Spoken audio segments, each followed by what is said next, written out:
Congratulations, you've been chosen to teach summer school. Be quiet and pay attention. We can't learn our ways. Oh, I'm not a real teacher. I have had it with this school, Skinner. That's all right. These aren't real students, though.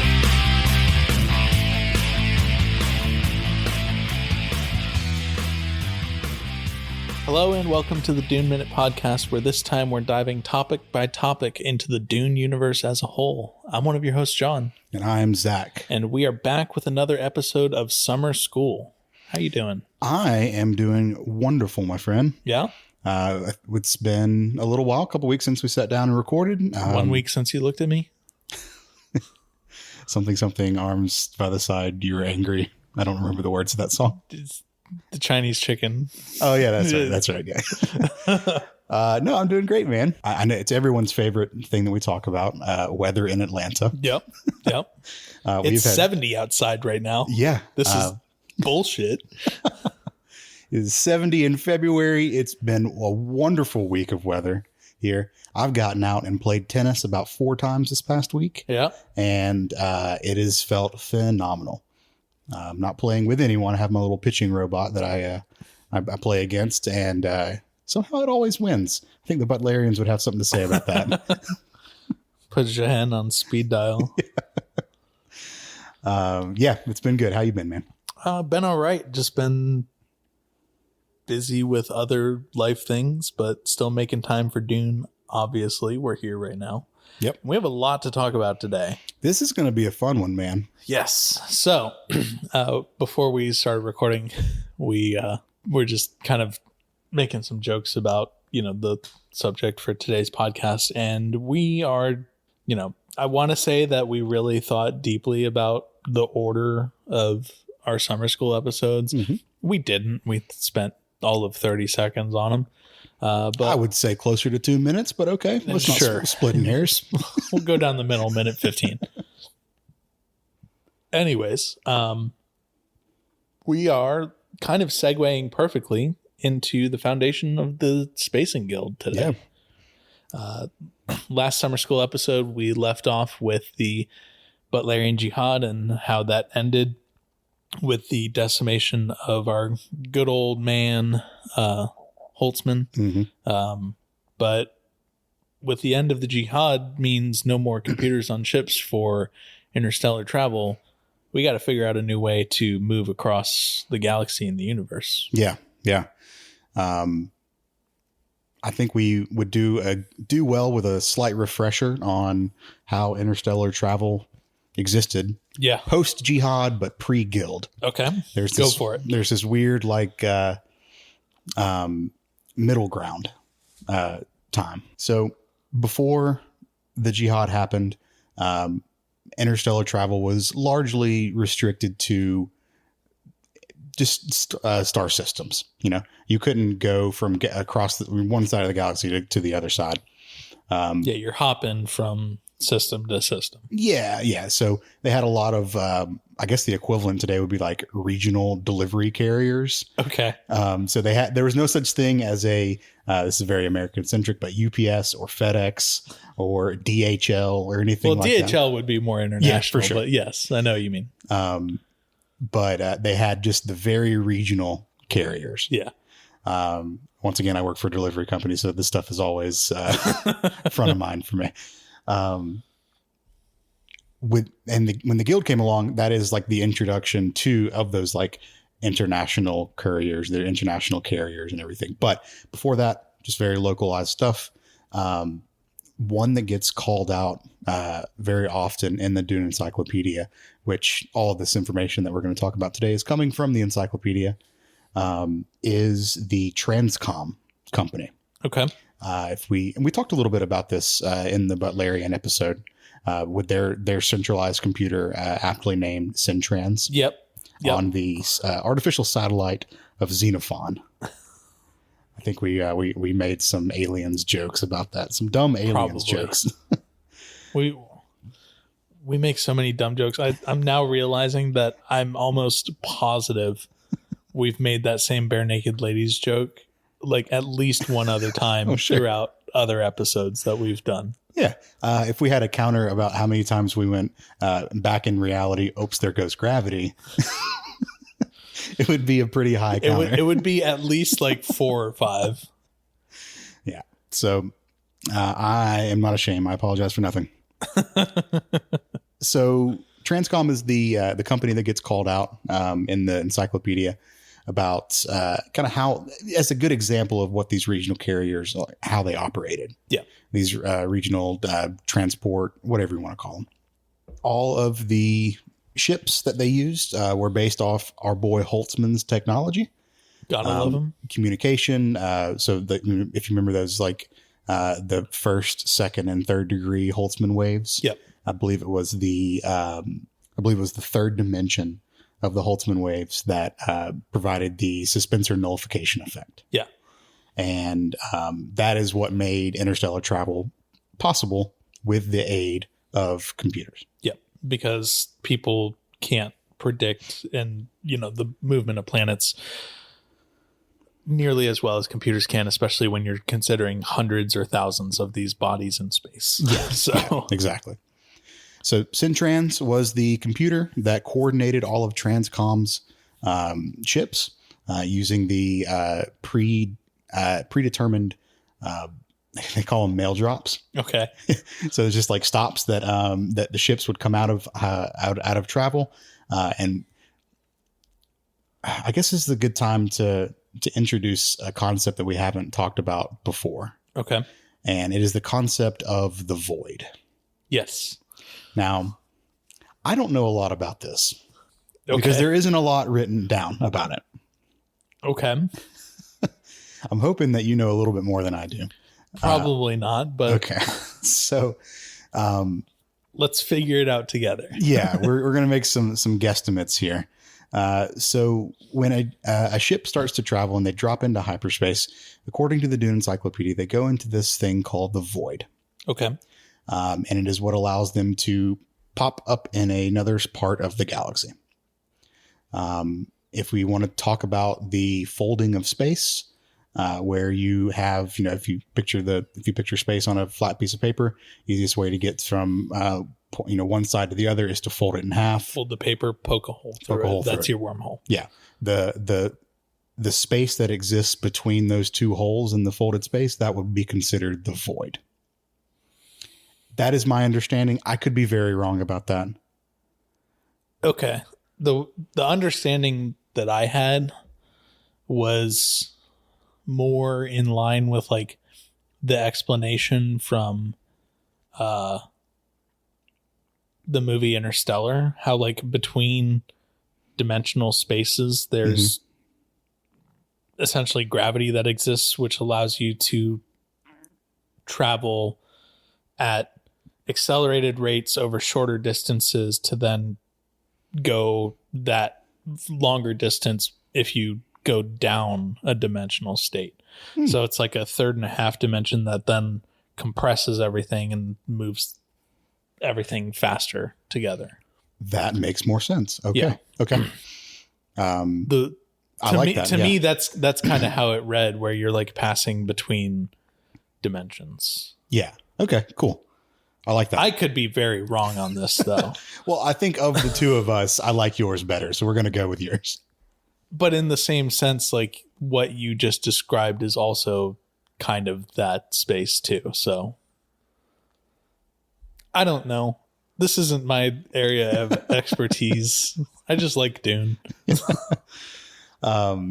So I bring up the void now because when we're talking about Transcom, the ships that worked for the Transcom company would enter the void, start their travel. They would pop out at predetermined intervals, and they would be Rest stops, so to speak. Yeah, rest stops, mail drops. They wanted, at this point, the computer would give them new coordinates, give them any kind of messages, any kind of communications or whatever via those first dimensional Holtzman waves, which allowed for interstellar communications. So Holtzman keeps coming up, never getting rid of him. He's a little important. Yeah, exactly. And that's how things work. That's how they coordinated travel. And that's a very similar system to how other companies worked in various systems. So then the little thing called the Butlerian Jihad happens. All of those things, all those computers are destroyed. And we are back to essentially manual flight in between planets, which takes a long fucking time. We're going slow. Yeah. I'm going to jump ahead here real quick, just to kind of reiterate how slow it is. At one point, we're going to talk about a jump that happens. And over the course of what the Spacing Guild can do in 2 or 3 days would normally take 3 years for manned spaceflight to happen. So, going back to manned spaceflight really sets everyone back quite a bit here. Yeah. The quote that I found from the encyclopedia that really illustrates this, and it was this passage is talking about the effects of the Butlerian Jihad on interstellar travel. It says, now the elimination of man-machine interaction through hyperspace navigation back 10,000 years and shrank humanity's awareness of its breadth and diversity. Not until the Spacing Guild became the wings of the Imperium was unity within plurality reestablished. Everyone's back in their own isolated systems, and we need to reestablish connections. We do. So some people start working on this. Yeah. In the face of the Butlerians, they need to find a way that we can do interstellar travel, but without computers. So if we have to rely on the mind, how are we going to do that? And that is the big question that was posed. And really 2.5 people really stepped up to answer that. We're talking about people with good minds. I think we all know who those are going to be. Those are the Ixians. That's right. Yep. Specifically, I want to talk about, and by I mean both of us want to talk about Norma Sevna. Let's talk about Norma Sevna. She was born in 148 BG, so very alive during the Butlerian Jihad. And she was initially a Ixian refugee who left the planet just kind of in search of a world where she and others could begin solving this problem of interstellar travel. She had a partner whose name was Aurelius Venport. And the two of them were kind of like the perfect, like opposite side of the coin for each other. He was a very like super ambitious kind of person. She's more grounded, more logical, and, realistic in some of the goals and everything. But he had a lot of access to resources and stuff that she needed for all of this. So their partnership was not only romantic, but obviously very focused towards their goals of reestablishing international interstellar travel. Yeah. And who was that half a person that I alluded to who helped, but was not super detrimental or instrumental in the development of this? One Dardanius Leona Shard. Leona Shard. Yeah. The Bene Gesserit just love 3 names. They do. Like Gaius Helmoheim, Dardanius Leona Shard. Other examples. Insert example C here. Shard was a we get some conflicting reports from the encyclopedia. I think the entries that we're going to be talking about today, which for those of you with copies of the Dune Encyclopedia, we're talking about the Norma Sevna entry, the Aurelius Venport entry, and then the Spacing Guild entries, because there are several. Yeah. But I think these entries really show the unreliable narrator. They do. Part of the Dune Encyclopedia the best, or at least conflicting narrators, because some are kinder to the to the presence of Dardanius Leonashard, and some are not as kind. Yeah. So Yeah. we'll dive into that a little later on when we're talking about the guild itself. Yeah. But one thing they all agree on is that she was a member, an ex-member of the Bene Gesserit.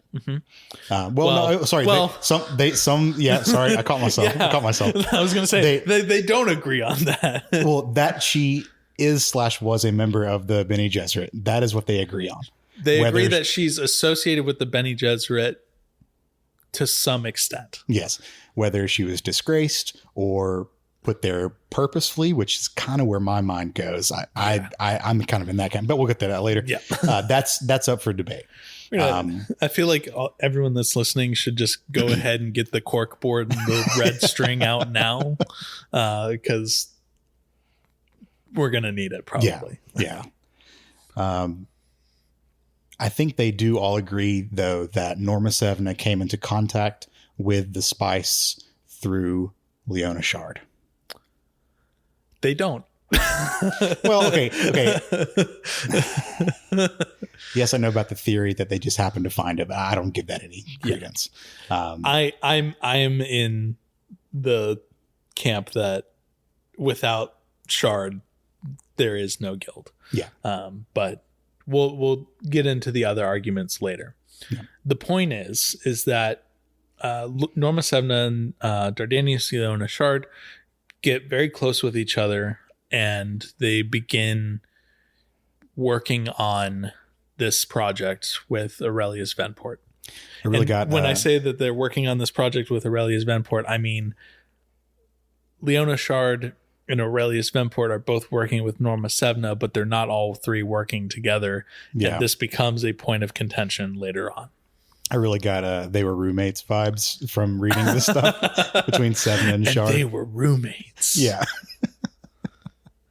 So regardless of how it happened, Sevna became introduced to the spice. Yep. Which the entry on Sevna states that this plus some Bene Gesserit teachings that came from Shard, not all of the Bene Gesserit teachings, but some very specific ones about, expanding your mind. The encyclopedia specifically says teachings that would only be applicable to the goal of travel. Yeah. It allowed Sevna, who was, like John said, a very accomplished navigator and shipbuilder and scientist in her own right, to develop and be confident in the development of this of a way to travel vast interstellar distances without a computer. Yeah. So much so that she wanted to give a demonstration of this. There was some contention with Venport about how much time she was spending with, in his words, the Bene Gesserit witch. So what he says exactly, at least from his own memoirs, which it was an anonymous biography. Yeah. You spend altogether too much time with the Bene Gesserit witch. It works to our harm. To which Sevna replies, no, it works to our help. Not only will I give you your ship, I will show you how to guide it, pick the farthest star, and I will take it there and bring it back. Great goal. Yeah. It's a wonderful goal. Does she accomplish it? Almost. 3/4 of the way, yes. But before we get into Sevna's trip, I want to talk about where they end up, because the Ixian refugees are kind of planet hopping for a little bit, until they find themselves on a planet called Tupile. Is that how you pronounce it? Tuple? Tupile? Tupile? Who knows? I read it Tupile. 2 piles. 2 piles. So they eventually make their way to this planet called Tupile. And when they get to Tupile, everyone that's on that planet is kind of brought back to their own quote unquote Stone Age. Yeah. After, the Butlerian Jihad had kind of rolled through. Mm-hmm. When the Jihad rolled through Tupile, it was the kinder Jihad. I would assume we don't have a timeline on this. That's very relative, but yes. Yes. But I would assume that it was jihad under the direct leadership of Jahan Butler, where she's still alive at this time because, you know, the people were left alive. Their planet was still left habitable. They just didn't have their machines anymore. They said it was scourged, I believe. Yeah. Not destroyed, but just like industry raised, RAZED raised. Yeah. We're, like I said, back to our stone ages on this planet. Yeah. Nevertheless, they kind of realize that there's a lot of intelligent people on the planet, so they begin working on these navigation systems and everything, which ultimately leads to Norma Sevna creating the first guild ship, the Golden Advent. Yes. Which the encyclopedia has a side note that I love that says, legend has it that Sevna christened the ship for Venport's dream of the return of travel, and in his honor, playing on the meaning of his name. Venport, so the legend goes, wanted to call it the Jahan be damned. Venport's a little spicy. He is, but I mean, that's kind of the whole point of their, you know, plan and everything here is, you know, to say, fuck the jihad. We're still going to, you know, have our travel. Yep, exactly. So the ship that Sevna wanted to run this test with was completed in 84 BG. And Norma Sevna was the pilot and navigator. Which ultimately that's turned a lot out, of work. Yeah. And that ultimately turned out to be what went wrong with this. So let's talk a little bit about how one person is both pilot and navigator in one of these ships. Okay. So, I guess we should say captain and navigator. Yeah. Yeah, because a navigator and pilot are close.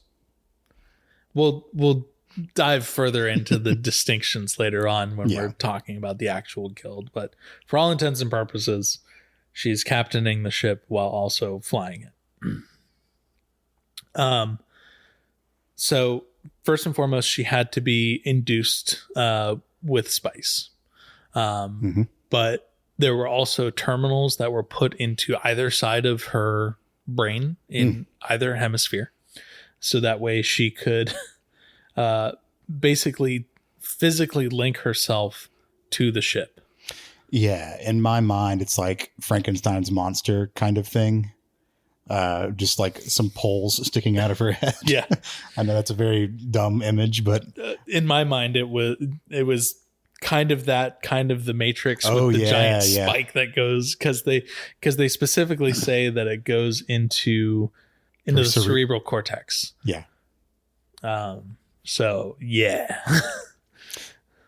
Tough stuff, dude. That's, it's not fun. No, that's a long way to go. But she's very confident in this. The reason why she had to do this was so that she could be specifically and directly linked to the Holtzman drive generators, at least on the left side of her brain, while the right side dropped the ship into the void at the spice directed exact moment. And there's a lot going on in her head. Yeah. And I think it's important to note now, because it'll come up here in just a second again, that the spice induced trances for the navigators, why they do this is so that they can gain a little bit of that prescience. They can see just a little bit into the future and know where they're going, and if they're going to run into the middle of a star or through the core of a planet or anything like that. So that prescience is absolutely needed for safe interstellar travel done by a person. And it works, at least getting there. Yeah. So the Golden Advent reaches its test destination on schedule, but Sevna doesn't make it through entirely unscathed here. Yeah, she's in pain.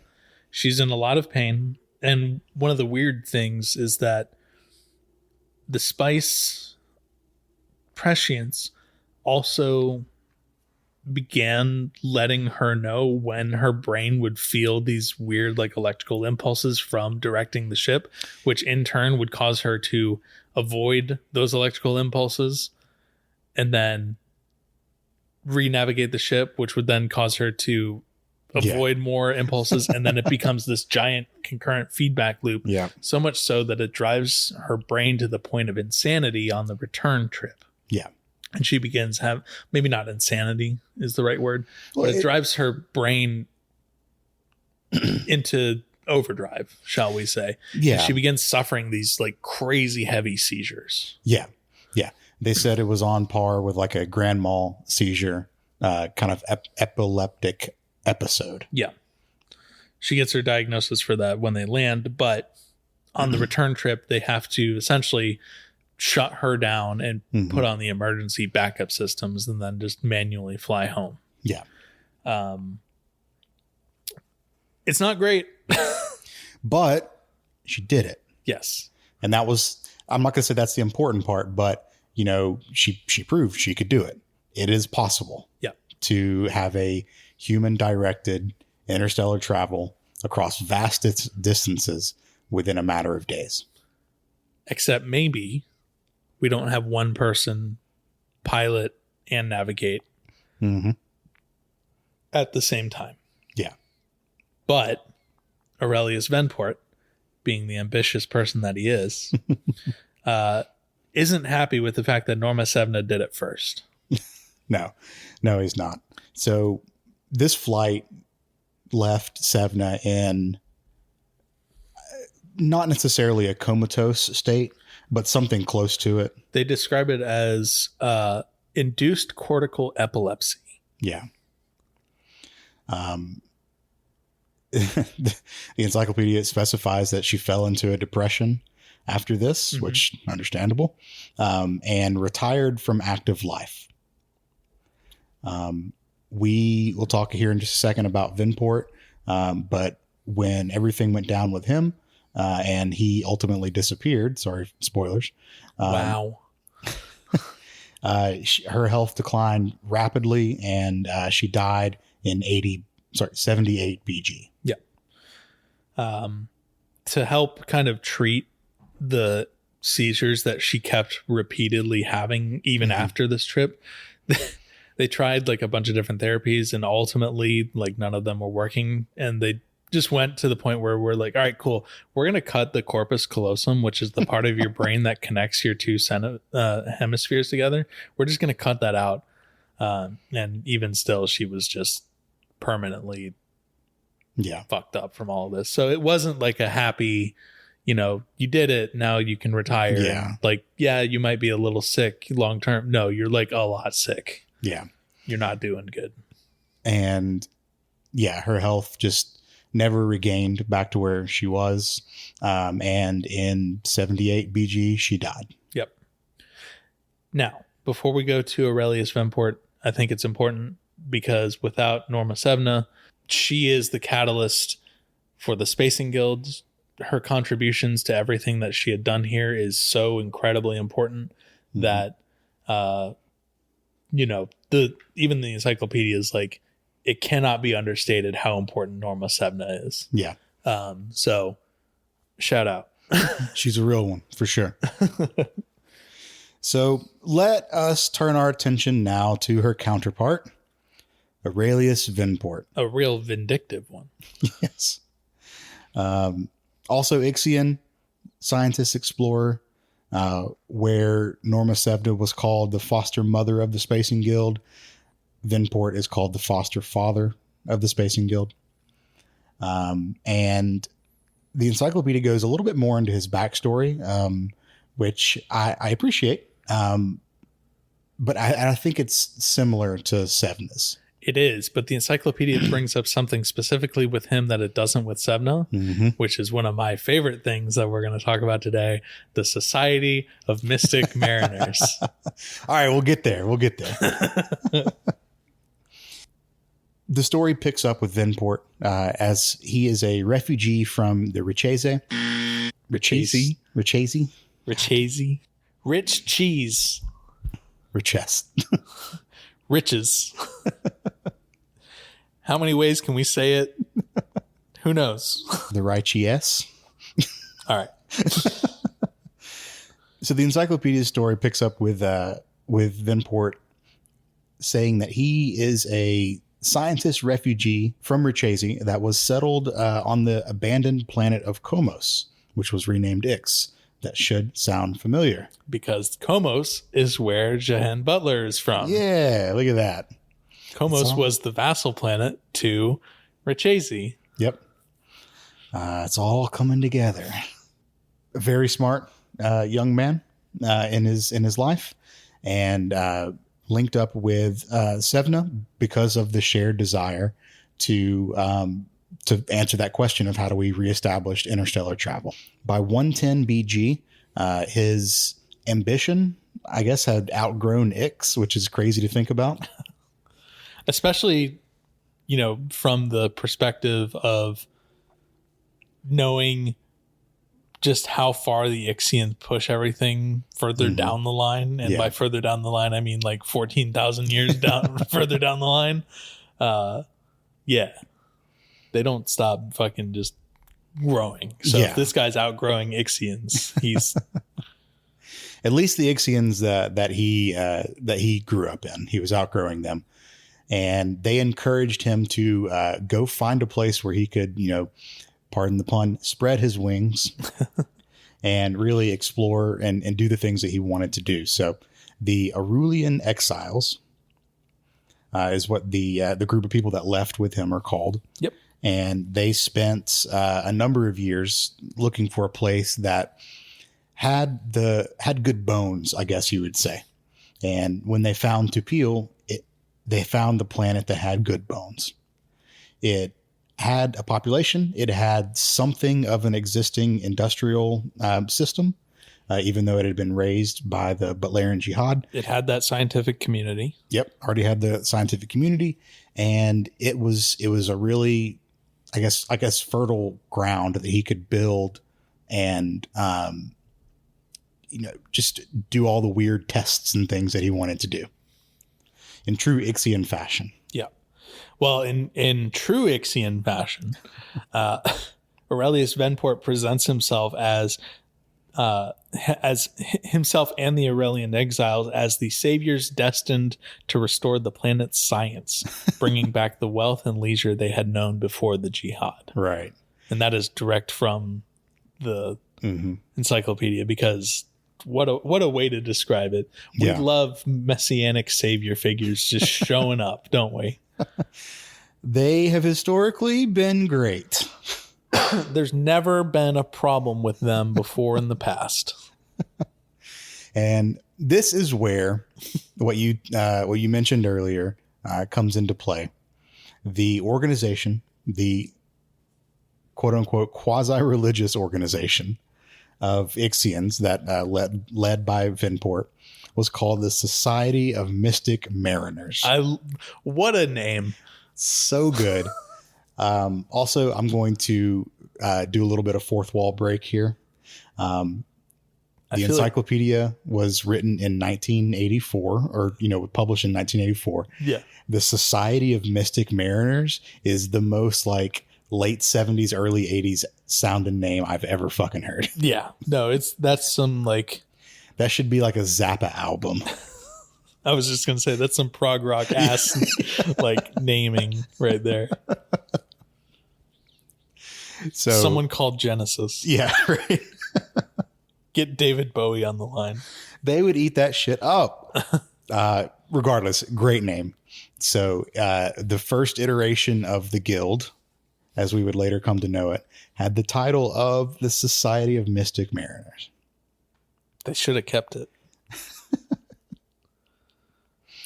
There's some like old timer who still got his SMM patch on his jacket or something, Dude, I want an SMM patch. Yeah, that'd be awesome. Graphic artist, get on that. You can email your design to duneminute@gmail.com or send it to us on Blue Sky. So all of the work that Sevna and Shard and Venport were doing were under this under the title and I guess the tutelage, if you want to call it that, of this organization. Yeah. So the Society of Mystic Mariners is where all of this stuff that we talked about with Sevna and the discovery of Melange, the initial test, all that stuff happens within this organization under Vinport's guidance. He's kind of the head. He's more of the political, ambitious one. So he's doing all the wheeling and dealing. Yep. That needs to happen.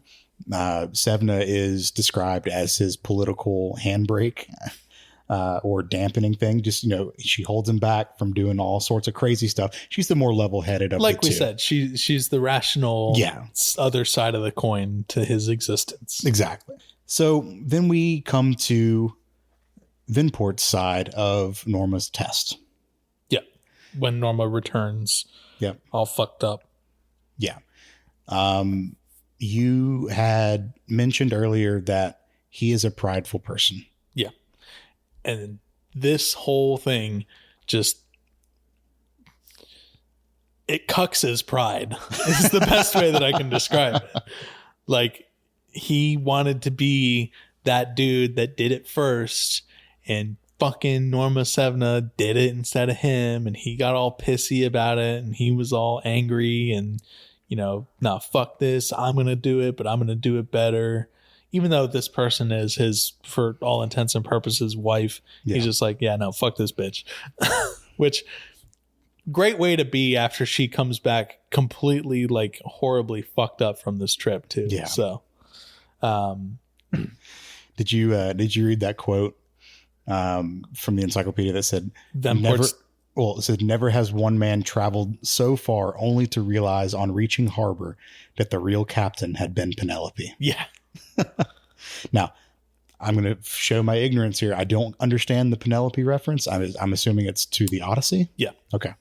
But it's still a great quote. Yeah. No, I mean, that is the best way of describing it. Yeah. So he had to get back. He had to show that he could do it better. Mm-hmm. He could do the same trip. He could do it bigger. He could do it better. And because he's a man with a fragile ego and he needs to, reassert his dominance. Absolutely. What else is history, John? Men with fragile egos. Holy shit. So he sets out to do this. And in 80 BG, we have 12 ships that are completed. And the difference that he does here with 11 of these ships is we have separate captains and navigators. So one person is doing the captaining, one person is doing the navigating. We're not trying to combine it into one person anymore. We already saw the disastrous effects of that. So good. We learn from our mistakes. That's science. Yes. We test, we learn, we test again, we test some more, and then we learn from those testings and so on and so forth. Yep. However, because one man had his field wings hoved on the 12th ship. On the 12th ship. He says, we're smarter now. I know how to do this better. I'm going to do exactly what Norma Sevna did. And I'm going to be captain and navigator myself. On his 12th ship, aptly named Norma Sevna. Mm-hmm. Vinport himself does the exact same thing that Sevna did. Puts the electrodes and terminals into his head. And on this test flight, he will be the sole captain and navigator because he feels like he's better than her. The encyclopedia pulls from the Aurelian memoirs again. Mm-hmm. And it says, Aurelius in the flagship Norma Seva insisted on doing both by himself as she had, but better and safer, succeeding where she failed. Since we were caught up in his fervor, there was no descent. We dropped into the void and lost radio contact, but when we reached our destination, only 11 ships emerged. We spiraled outward from Kovenik for 3 standard days, searching for the Norma Sevna, but we found nothing, neither at Kvenik nor at Two-Pile when we returned. A few superstitious Two-Pile technicians muttered about Impoliros, which I didn't. I couldn't find anything on that either. Okay. I'm glad that I didn't miss something. I can't picture Venport as the, quote, wanderer of space, but he might as well be. We Ixians are finished here. Now comes the day of the Two-Pillions. Yep. So, in a nutshell, what happened is 12 of these ships set forth on this test. They dropped into the void. When they emerged, 11 came out. Venport was incorrect. You can't do it better. You actually did it worse. Yeah, he did it worse. Because he didn't make it to the destination. Norma Sevna made it to the destination. And almost all the way back. Yeah. Yeah. So, fucking get wrecked, nerd. Yeah. So, do you have any theories as to why that happened? Like, why did Sevna make this trip better than Venport did? I have one.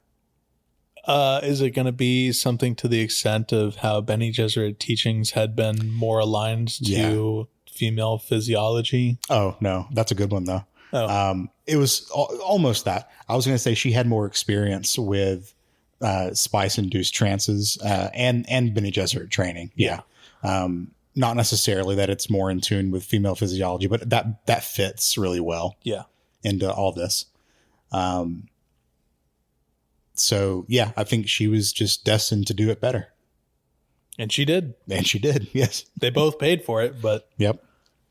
But we're not done here. No, we're not done. We still got a little bit to go. Yeah. So, after Venport was gone, the Ixian influence over the planet of Tupil and the Society of Mystic Mariners really kind of faded out. And the Tupilians stepped up and were the ones to really take this over the finish line and take it over the finish line and really run with this society. Ixians are, of course, known for doing their own weird shit. Mm-hmm. But as far as the future of space travel, it's really in the hands of Tupil and their scientists at this point. And it's safe to say that over the time that the Ixians and the Tupilians had been on Tupil, that they'd, kind of been integrated into society. In fact, we know that the Ixians were integrated into Tupilian society. And the power vacuum that was left after the death of Aurelius Venport was then filled by a new person. Talking about Justa Mason? Yeah.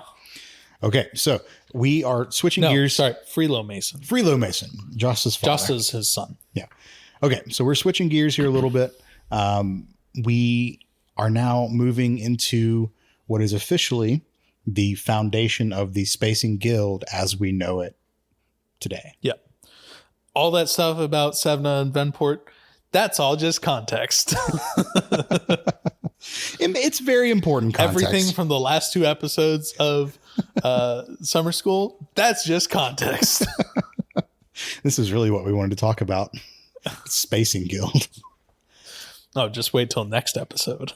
Oh, yeah, God. Okay. Anyways. So, the Spacing Guild. We have finally kind of gotten into the point in history where we can start calling it the Guild. Kind of. Well, we're getting there close. We're close enough anyways. So, we're no longer the Society of Mystic Mariners. Yeah, right. Venport's disappearance happened in 79 BG. Sevna's death happened in 78 BG. So Freelo Mason took over after Venport's disappearance and started running the... He really is the person who led the Society of Mystic Mariners to mature into the Spacing Guild. Yeah. It's not that they went away. It's not that there's a completely different organization or anything. It's the same organization, but under new management and much better management. Yeah. Definitely a lot more business savvy, I would say, than Venport or Sevna ever were. this may be a bad analogy, and I'll cut it if it is, but it reminded me of Ray Kroc taking McDonald's to what it was from the McDonald's brothers. Yeah, no, that's a apt comparison, I think. Yeah, just, they ran an efficient restaurant. They did it well. They did, good stuff, but he came in there and just corporatized the shit out of it. He said, what if real estate company? Yeah, right. McDonald's is a real estate company that sells hamburgers. Yeah. Watch The Founder if you haven't. It's actually very good. I've only seen little clips. I need to watch it. Yeah, Michael Keaton, obviously. Michael Keaton's a fucking legend, but he does a really good job in that movie. Ray Kroc's not a good guy. No one we talk about are good people. Now that you said that and I'm thinking on it, it's Frelo Mason, all of the Masons. Yeah. Did very Ray Kroc. Yep. So let's talk about Frelo Mason a little bit. Okay. And I say a little bit because there's not a whole lot about him written in the encyclopedia. We know that he lived from 105 BG to 29 BG. Mm-hmm. We know that he had a son, which we'll talk about a lot more here in a second. And we know that he was the first leader of the Society of Mystic Mariners / Spacing Guild, because I think it changes names under his leadership. Yes. And under his, sorry, I thought you said after his death, but no, under his leadership. Yeah. During his time is when it changes names. He is a Tupilian. Mm-hmm. And the encyclopedia, I thought this was kind of interesting that they highlighted this. He was also an unusually ambitious person. He was, but he was a different kind of ambitious. And the encyclopedia brings this up in the last section, really talking about Frelo. And his ambition is driven by secrecy. Mm-hmm. He's not the loud, upfront, ambitious kind of person that Aurelius Vemport was. Right. He actually is the reason why the guild becomes so tight, so closeted, so so inner circles within inner circles. And clicks within clicks within clicks. Our clicks are measured in circles. They specifically call it a closed hierarchy. Yeah. And his biggest contribution, other than the changing of the name, is that establishment of the closed hierarchy. And then he passes the leadership on to his son, C.H.O.A.M. Mason. Yeah. So C.H.O.A.M. Mason, this is a big name in guild history. Lived from 60 BG to 31 AG. So we finally get our first person in charge of the guild to cross over the BG AG boundary. Yep. And we are resetting our calendars here. Yeah, exactly. And we're going to figure out why, because this dude did a lot of stuff. At this point, the guild is full-blown secret society, quasi-religious still, and under complete Tupilian control. Still some Ixians in there. They were integrated into the society, like the ones that stayed after Vinport. But Tupilians are running the show. At this point, they have really fine-tuned the art. I'll call it the art of interstellar travel. I mean, it is. Yeah. I don't know if we've gotten full David Lynch vagina potato guild navigators at this point, but they're well on their way to getting them. Yep. So, well, we talk about them a little later on. Yeah, a little bit. We'll get there. They need to find a way to capitalize on this and to get their name out there. So one of the things that C.H.O.A.M. Mason does is he says, okay, well, we need to figure out a way to show people what we're doing. Secretively, we need to control all of this still, but we need to be able to say, hey, you need us, and demonstrate their value. the way they do it is actually incredibly smart. They do these like super secret reconnaissance missions to a bunch of different systems, figure out the political like landscape of those systems, and then try and find the one that is most vulnerable to them being able to manipulate those leaders and basically bring them to heel in terms of showing them like, hey, we can do this, but you got to buy in. Yeah. Yep. Now, why wouldn't they just go straight to the Karinos, who are in power at this time? The Sardaukar exist. And all these fucking nerds don't have a way to fight against the Sardaukar. So they have to be very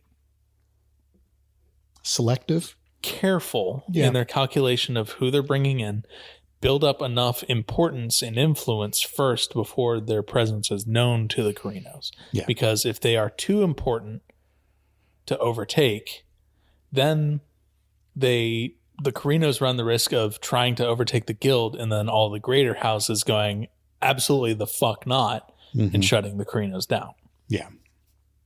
Conversely, they can't get too powerful with the great houses because then the Karinos will come in and overtake the Landsrat as a whole. So it's a very delicate balance of power and everything.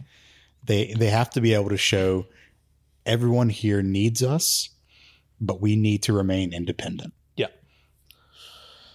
And the first attempt that they make is through an agent called Zarv, who is sweet Zarv, who is sent to discreetly feel out the response to the guild's first proposal to the Imperial governor of Deneb, yeah, whatever.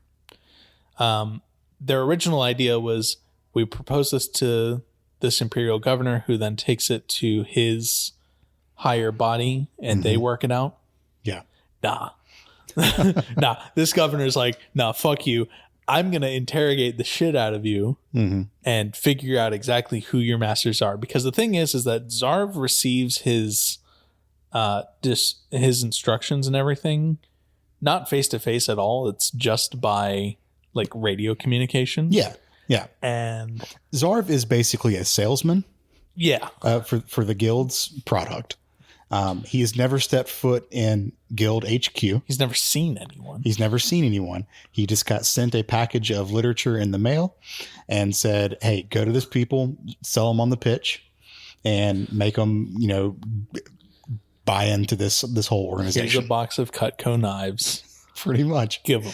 He's a planet-to-planet salesman. Yeah.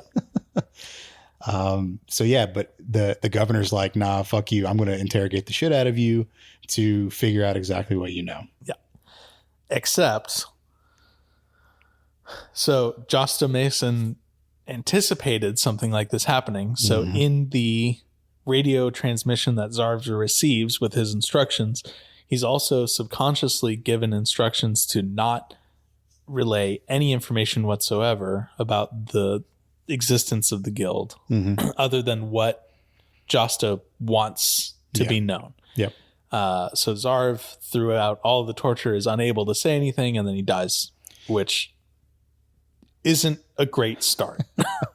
So I want to read the passage from the encyclopedia. We're about to have a couple passages from the encyclopedia read, but the one about Zarv in his interrogation says, the agent, unknown even to himself, had been provided by the guild with mental conditioning, which would result in his death before he could reveal anything of harm to the guild. The agent died.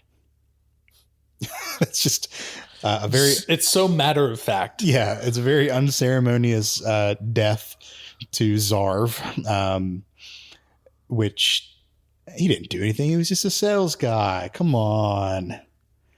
But he's rest in peace, Zarv, I guess. Yeah. Zarv's death is important, though. Yes. It's not just like added there for, bumping the word count on this book or anything, because the guild leadership is kind of at an impasse at this point. There's a vote made. Do we continue on with attempting to push forward with building this, or do we just stop? Yeah. And that vote comes down to an actual tie. Yeah. So at this point, Mason kind of has to do his thing, and as chairman, rally people to his cause. And I'm just going to read what a supposed claiming access to the minutes of the meeting records. Yeah. And this is coming from Mason. Give it the panache that it deserves. Zarv died horribly, and we're all sorry about that, but we can't let it panic us. There's a lot more to this quote, and I want you to read it, but I fucking love that. Zarv died horribly. Don't worry. And it really, that sentence reads like a line from It's Always Sunny. Yeah, it does. But it also puts into contrast what is not 2 paragraphs above this in the encyclopedia, where it says the agent died. Yeah. And his first thing was, Zarv died horribly. And we're all sorry about that. But we can't let it panic us. You say, be safe, be careful. But Zarv wasn't. Norma Sevna wasn't when the spice was killing her brain cell by itself. Venport wasn't when he took the fleet into the void. If the Ixians had been safe and careful, all of us right now would be sitting around a campfire wearing skins. Bearing in mind that the Ixians arrived on Tupil, claiming to be the saviors and the restorers of their technological prowess. Yeah. This guild can make us great. I tell you, we can be the wings of the Imperium. Right now, this moment, as we argue, a new humanity is being conceived, and we will have the chance to shape the child that will be born. Hesitate now, and the chance will never come again. As the Imperium develops, that child will grow, and if we hide on Tupil for how long? A century? 2 centuries?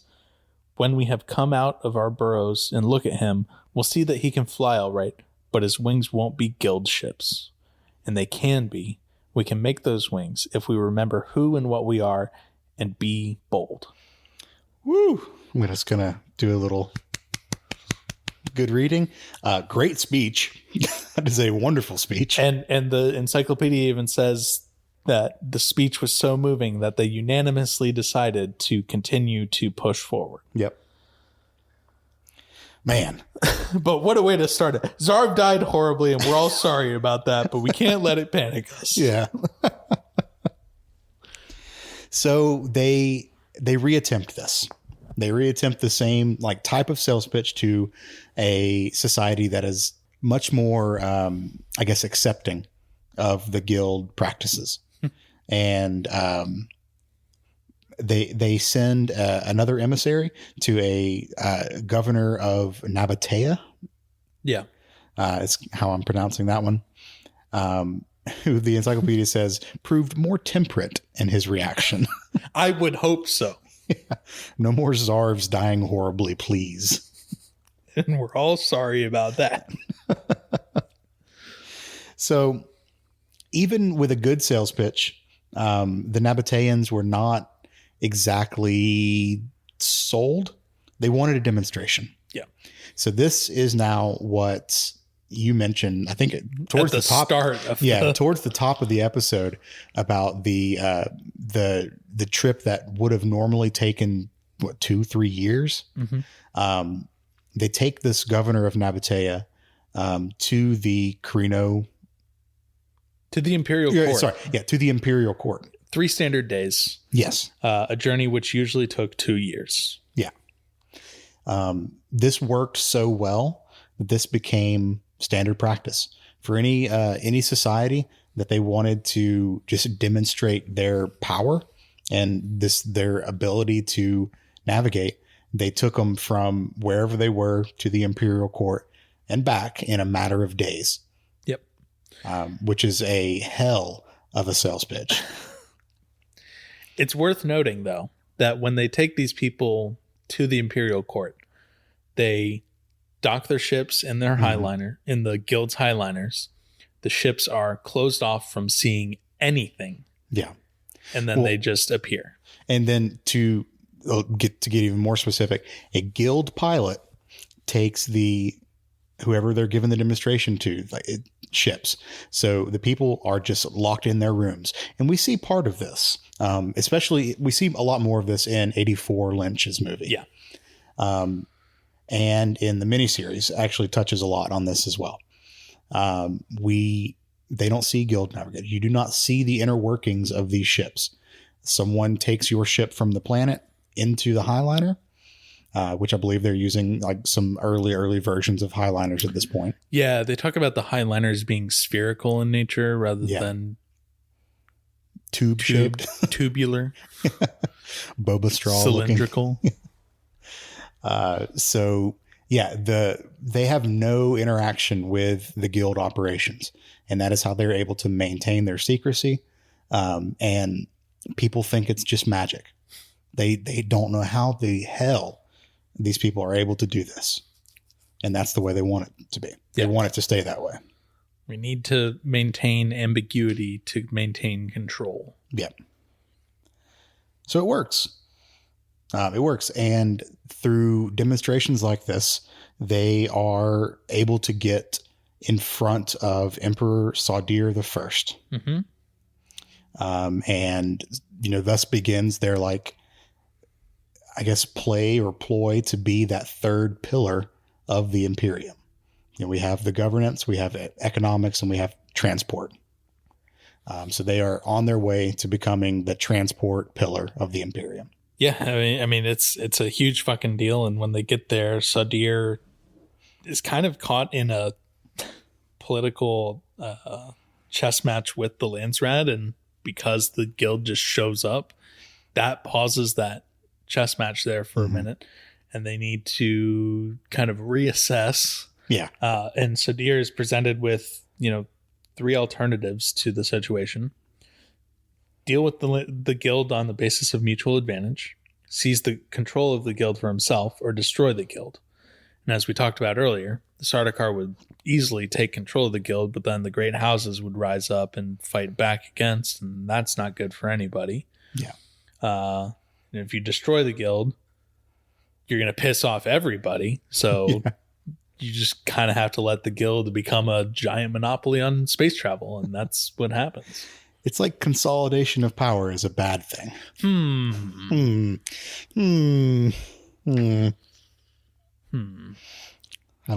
not going to read into that at all. No. When would that become relevant ever? Yeah. So he decides to work with the guild for their mutual advantageous relationship, and they start working with the great houses. There's this thing that happens, and I had to look up this word because I've never heard this word before. The financial synod. Synod. Yes, thank you.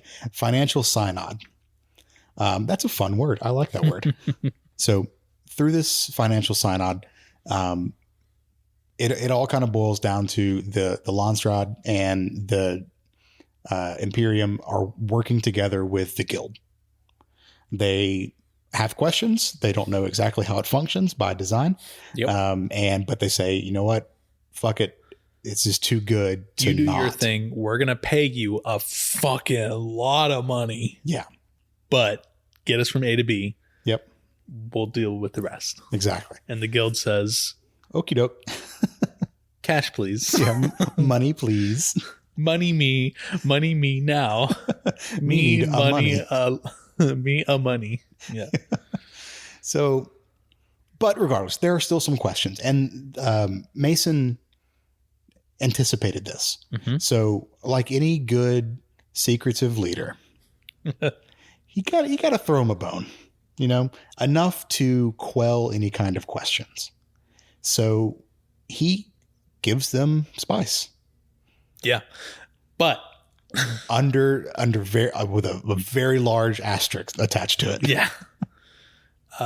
He's like, yeah, it'll help you live really long, and that's all it's good for. Yeah, which is not a lie. True, which is not an untruth. Yes. So the spice becomes known to the Imperium. They don't know all of the prescient abilities that it grants, and all the stuff that, at this point, the Bene Gesserit know as well. But it's enough to get the people off their backs and to let them operate in their secrecy. I'm just going to read directly from here because it's the way that it's described is great. Yeah. Thus, unlike the abilities gained through a long period of training, the central power of the guild could be stolen. If one learned the secret of the spice trance, one learned what the guild knew. A masterstroke of purposeful misdirection saved the guild. Like kings bearing gifts, they offered melange, represented it only as the spice which would extend human longevity. The guild ambassadors had been insulated from the exploration and development arms of the organization and could honestly assert ignorance as to the source of melange itself. Mm-hmm. So yeah, the smoke and mirrors here are what end up saving the guild's existence. Exactly. Yeah. And that pretty much did it. And no one questioned it for 10,000 years until this one guy named Paul shows up and is like, hey, wait a second. Yeah. Which is crazy, by the way. So damn Josta Mason, man. He did some good work for this guild. Well, it's not just Josta Mason. No, but him being the figurehead leader, not even figurehead leader, him being the leader of this whole thing. I mean, very, very, very good political machinations. Well, I won't say good. I will say smart for his purposes. Well, I was going to say, without the initial introduction of spice to Norma Sevna, and the potential, we'll say direction from the Bene Gesserit. Yeah. I mean, because then we come into the question of, did the guild discover spice in Arrakis, or did spice in Arrakis make the guild? Who knows? Well, so in the context of the encyclopedia, and this is another reason why I love this book so much, because it is a history book that is being written thousands and thousands of years after the death of Leto II, the God Emperor of Dune and the universe. There is inherently some speculation that goes into the events of this time. Yeah. So the historians, quote unquote historians, writing this encyclopedia in universe, anyways, they have questions. Yeah, and one of the main questions that gets highlighted in the encyclopedia is exactly what you just said. Did the Bene Gesserit have this outcast person, Leona Shard, give Norma Sevna spice just out of the goodness of her heart, and it was just kind of a coincidence thing that happened? Or was Leona Shard never kicked out of the Bene Gesserit? Was she someone who was planted with Sevna and Venport to purposely introduce them to the spice and really just further the Bene Gesserit's mission? So one thing that I love in this is the article that says, or the part of this passage that says, the Bene Gesserit were very much behind the Butlerian Jihad. Yeah. But they knew that if they wanted to achieve their ultimate goal of the Kwisatz Haderach and just the breeding program that they had already established at this point, they needed to expand the pool and make it easier for that breeding program, which means you have to bring the Imperium closer together. And the only way to do that is that international interstellar travel. Yeah. So looking at it from that light, I'm like, damn, that is exactly some kind of bullshit that the Bene Gesserit would do, because because they operate in the shadows, they operate behind the scenes. They could not be the people who introduced space travel. The Bene Gesserit could not be the voice behind power and the people who ran the interstellar shipping organization. Couldn't do that. It's a conflict of interest at that point. So they had to be instrumental in the development of this organization, but not be the heads of it, Right. which I think is a wonderful way of looking at it. It's at least a very rich story. You can't appear to have too much power. Yeah, exactly. So, Unless you're the God Emperor himself. right. There is one line in here that I want you to take a crack at. Oh, no. I know exactly what you're talking about. Yep. So give a little bit of backstory. So we've now moved on to the section in the encyclopedia titled Spacing Guild Operations. And organization. And organizations, yes. The Society of Mystic Mariners was a great name. Yeah. We can all agree on that. Spacing Guild, good name. Not great name. Good name. Spacing Guild is only just an internal name, though. Yeah. Or That's an external name. Is the external name. The internal name is the Corpus Luminus Praenuntiantis, which may be translated as the Union of the Foreseeing Eye, with its motto, Quilibet, Quolibet, Quandolibet. Anything, anytime, any place, which I think is great. Thank you for not letting me or making me do that. No, the one I'm making you do is later down the page. Oh, damn it. Oh, no, I'm not. No. Yeah, you are, buddy. Anyways, get your Dutch out. Jesus. That is a hell of a name for an organization. The Union of the Foreseeing Eye. Which isn't wrong. No, it's not wrong. It's also a really good motto. Yeah. Anything, anytime, any place. I mean, what more could you ask for? That's all you really need from a shipping company anyways. Yeah, right. So to kind of round out the Spacing Guild and its organization, we'll talk about some operations here in just a little bit, but the two main products of the guild, and I'll go as far as to say that interstellar travel is more of a side effect of the guild versus a main product of the guild. Yeah. The main product is navigators and steersmen. Mm-hmm. That is what they make. What those navigators and steersmen do is take people from A to B.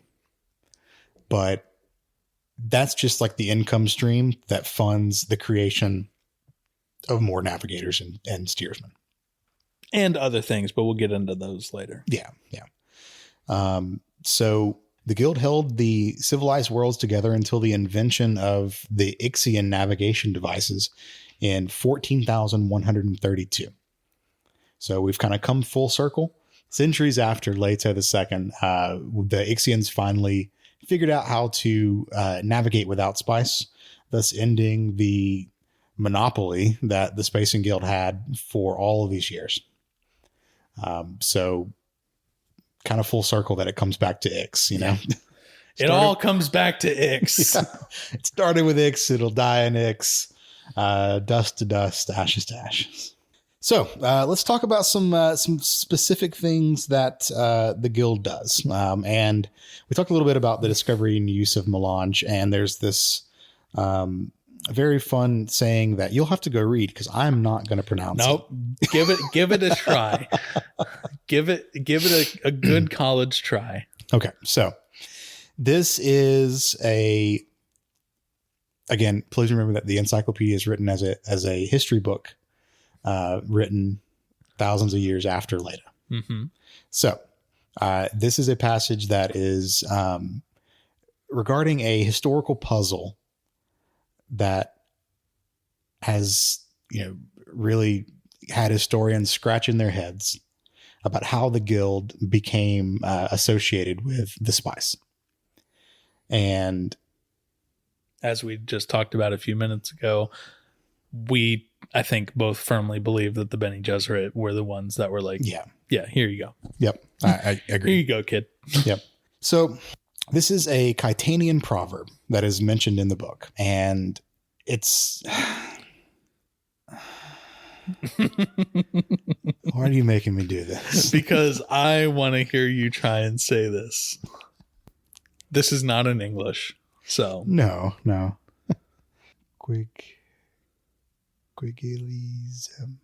So okay. So first, third, fifth, seventh words. I got those. Okay. So quiput. Yep. and then Gwynau. Okay. Yep. Those are the easy ones. Gwigilizim, Yep. Gwispitum. Gwispiitim.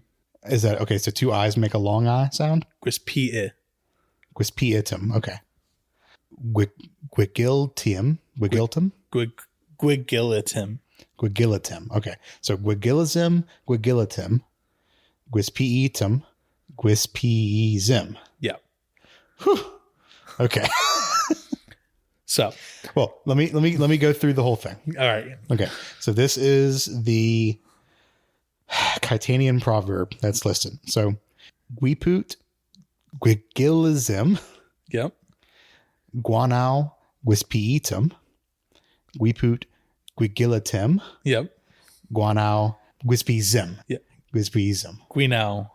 Gwispiism, which translates to Oh my God.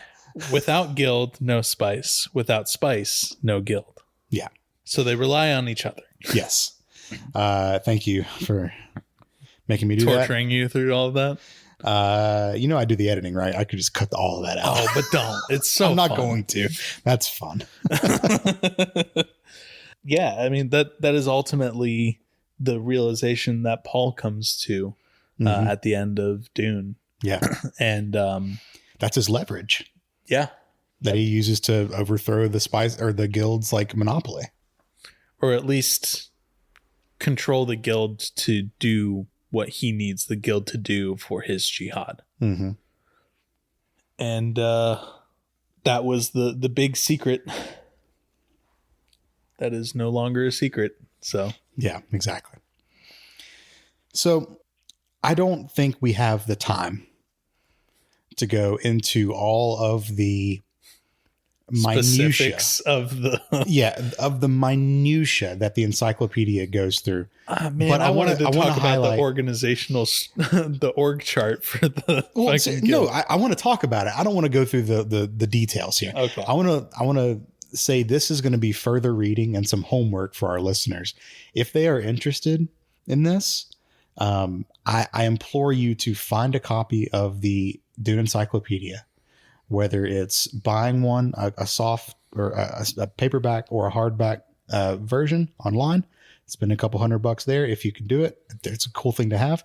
If you can't do it, which I think is most people, you can find it online. Yeah. We can't say specific websites to find it on, but do a little searching. You can find it. Specifically, this whole section starts at page 464. Yeah.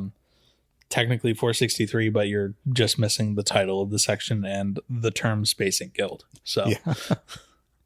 So it goes into like what the navigators do. it goes into the navigators. It goes into like the logistics of what the legal team does and what the what security does and operations. The two Pelians are doing accounting and payroll. Like there's a whole breakdown of the entire organization and everything. Yeah. But one thing I want to talk about is one job that security has, because we've talked about this on the initial podcast Okay. in season 1.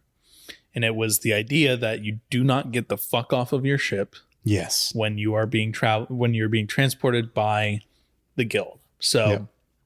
later on down the line, and it's not even, in 10-191, Mhm. we're talking maybe a couple hundred years. If the guild is moving ships for battle, you don't do battle on a Highliner. Yeah. You will be banned otherwise. Yep. Conversely, you do not attempt to hijack a Highliner because there are people whose sole job is to just hold on to a dead man switch. Mhm. And if you attempt to hijack, they release the dead man switch. And you know what happens when they release that dead man switch? A fucking laser gun gets shot directly into a massive Holtzman shield. Damn. And as we talked about, those are big ass nuclear explosions. The guild would rather detonate one of its own ships and all of its people and all of the people it's transporting than even risk the attempt of a hijack. The guild does not fuck around. That's true.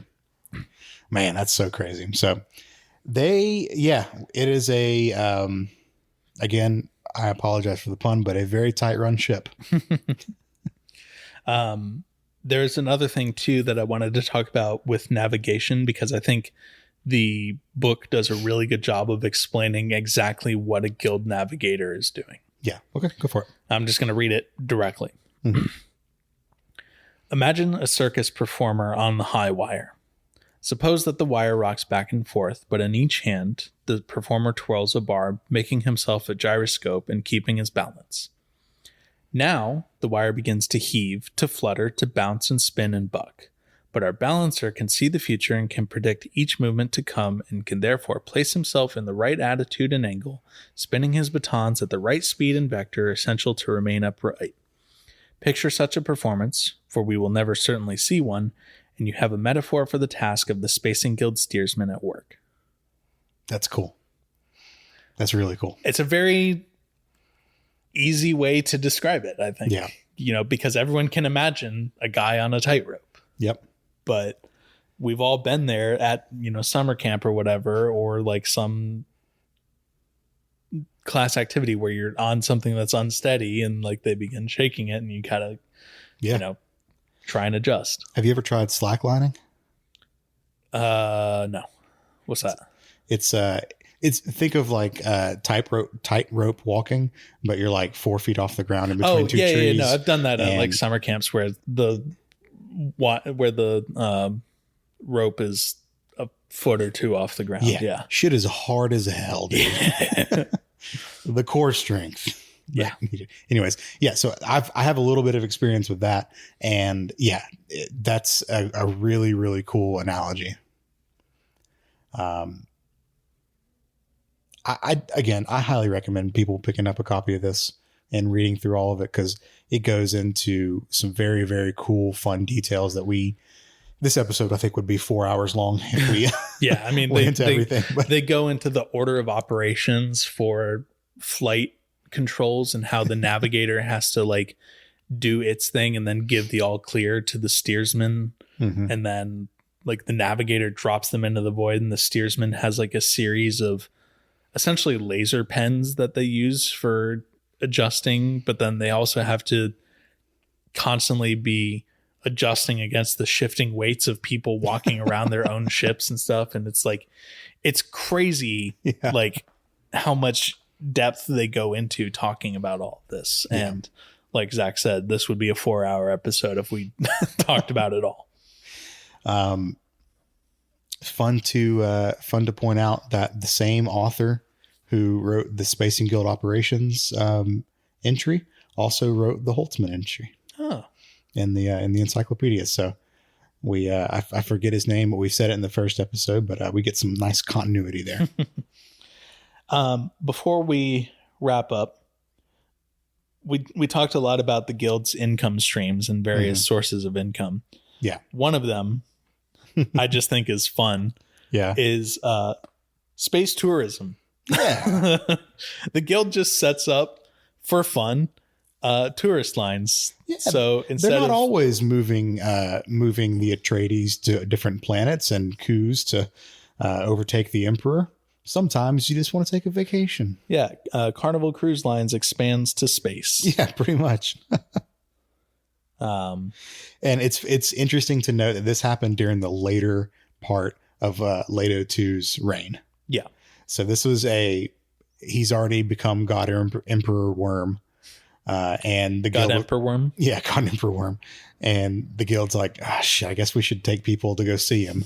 People are going to want to go see fucking Caladan. People are going to want to. I thought it was very interesting. So the encyclopedia gives maps of the gold line. Well, this reads like a pamphlet that you would find, like an advertisement almost. Well, they say this is the contents of the pamphlet. Oh, it has a brochure. Yeah. Yeah.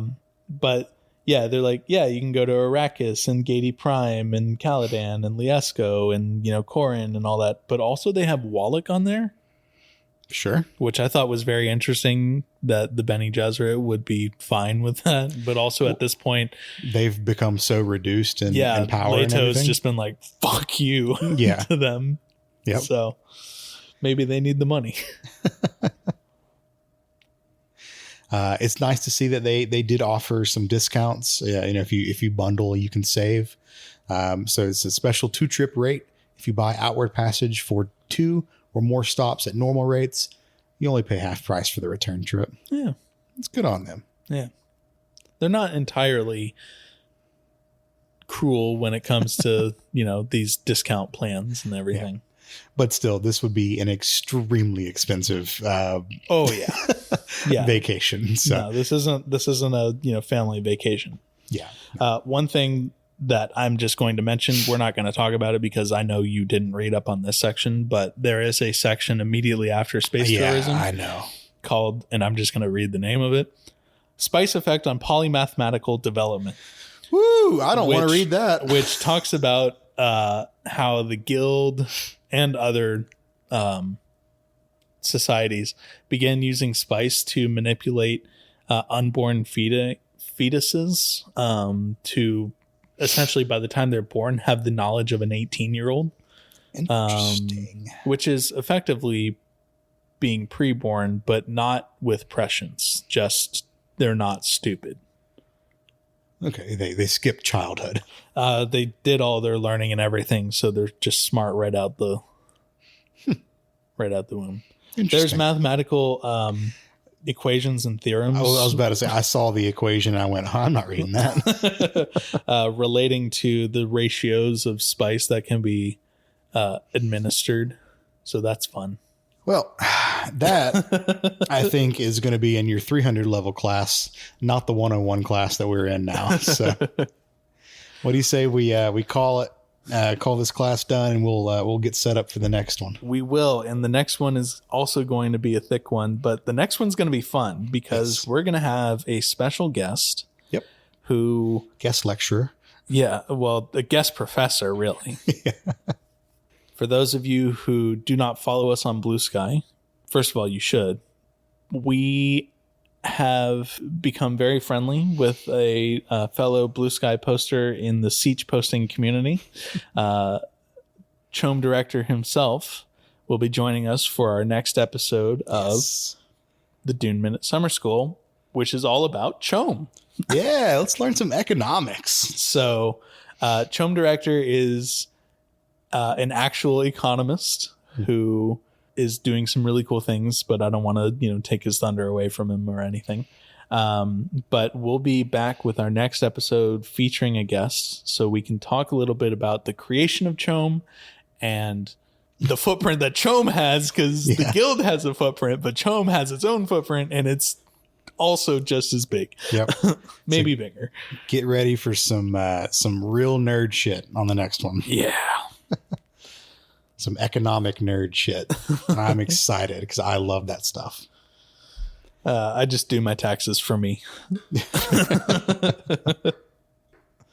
But yeah, while we're talking about socials, as always, you can find us online. We are on Blue Sky at duneminute.com. And you can email duneminute@gmail.com if you'd like to get in touch with us directly. Otherwise, we'll be back later at the tail end of this month to talk a little bit about C.H.O.A.M. All right, cool. See you then. Class dismissed.